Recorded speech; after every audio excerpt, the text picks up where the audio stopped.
আজকে বহুদিন পর গ্রামে এলাম, সে অতীতের কথা খুব মনে পড়তেছে। যেসব জায়গায় বসে আমার বন্ধু বান্ধব সহ আমি গেম খেলতাম, ওইসব জায়গায় আইলাম। আইসা দেখতেছি জায়গাগুলো পুরাই চেঞ্জ হয়ে গেছে।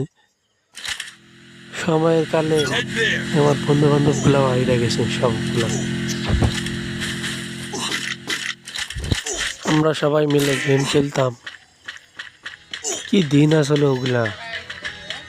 রাতে 1টা পর্যন্ত 2টা পর্যন্ত গেম খেলতাম বাইরে বসে।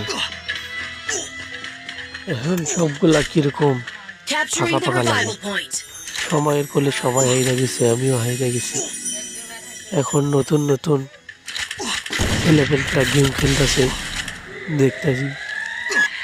তো আমাকে মতো ওই পুরাতন ওইভাবে গেম খেলার মতো কাউরে দেখতেছি না। পুরাতন প্লেয়ার সবাই সময়ের কালে হারিয়ে গেছে, আমার বন্ধু বান্ধবও চলে গেছে। খুব খারাপ লাগতেছে, একা একা গেম খেলতেছি, বাসায় এসা কেউ নাই। রাতে ফোন দিয়া ডাকতে, বন্ধু কই আছিস, আই গেম খেলবো, সময়ের ভিতর হাজির হইবি। কি দিন আসলো রে ভাই ওগুলো, খুব মনে পড়ে ভাই অতীত। আর এখন তো সব নিউ প্লেয়ারের আড্ডা।